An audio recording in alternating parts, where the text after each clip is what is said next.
Dr. Stephen Aldrich took control of the Office of Research and Development, ORD, in 1962 from Dr. Stephen Gottlieb. Aldrich started Project Often, an investigation into the occult with the help of Houston sorceress Sybil Leek. CIA behaviorists carefully studied every aspect of the occult underground. In 1972, the Scientific Engineering Institute, SEI, sponsored a course at the University of South Carolina in Rituals of Demonology and Voodoo. The Scientific Engineering Institute was a CIA cutout that had been set up in 1956 to study radar. In 1962, the Scientific Engineering Institute set up a laboratory to study the effects of electrodes deep in the brain. Dr. Stephen Aldrich focused on remote brain manipulation and the occult, the twin threads that run through the SEI. In 1963, a CIA manual focused on radiohypnotic intracerebral control, RCIH, that was developed by the Pentagon. Quote, when a part of your brain receives a tiny electrical impulse from outside sources such as vision, hearing, etc., an emotion is produced, anger at the sight of a gang of boys beating an old woman, for example. The same emotions of fear can be created by artificial radio signals sent to your brain by a controller. You could instantly feel the same white-hot anger without any apparent reason. The term electronic dissolution of memory, EDOM, refers to the ability to erase memory at a distance. Dr. Jose Delgado announced on May 6, 1965, at a closed lecture at the American Museum of Natural History, quote, science has developed a new electrical methodology for the study and control of cerebral function in animals and humans. MKUltra had 149 subprojects that encompassed nearly every aspect of human behavior and social science. In the 1977 Senate hearings on MKUltra, former CIA Director Admiral Stanfield Turner stated that the program took place in 80 institutions, including 44 universities, 15 private companies, 12 hospitals, and 3 prisons. The areas explored included irradiation, electroshock, paramilitary devices and materials, anthropology, graphology, psychiatry, psychology, and sociology. MKUltra Project Subproject 119 was the foundation of all non-lethal weapons programs currently active and included a summary of 5 areas, one of which was entitled Techniques of Activation of the Human Organism by Remote Electronic Means.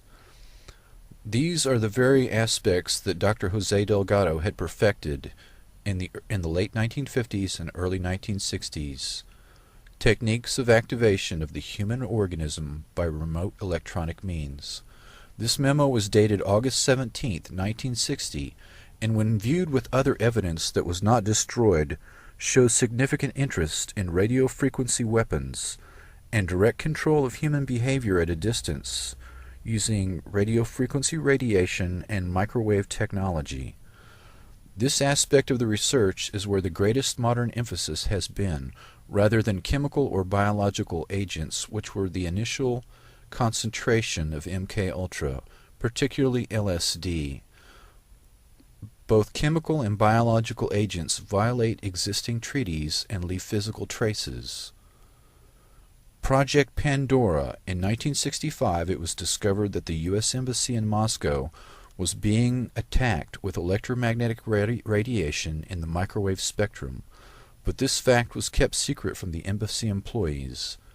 The U.S. Ambassador Stossel contracted a blood disease, bleeding eyes, nausea, and eventually lymphoma. He and other employees eventually died as a result of the microwave attack. Henry Kissinger sent a secret memo giving hazard pay to embassy personnel in the 1970s. The secret was exposed in a Jack Anderson column in 1972. It is possible that the U.S. government used the embassy staff as microwave guinea pigs.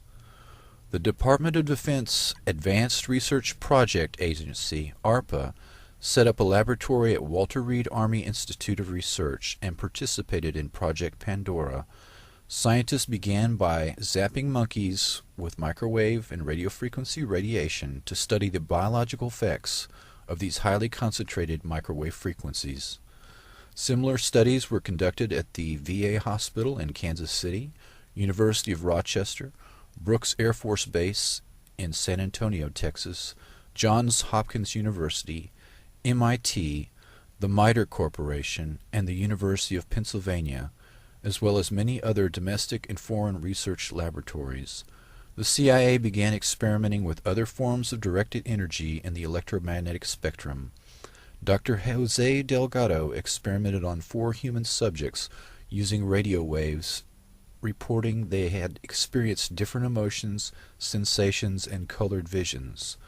Delgado stated that these weapons were, quote, more dangerous than atomic destruction, unquote. With knowledge of the brain, he said, we may transform, we may shape, we may roboticize man. I think the great danger of the future is that we will roboticize human beings who are not aware that they have been roboticized. Dr. Delgado was in fact responsible for the development of a brain transponder that was used to roboticize human subjects.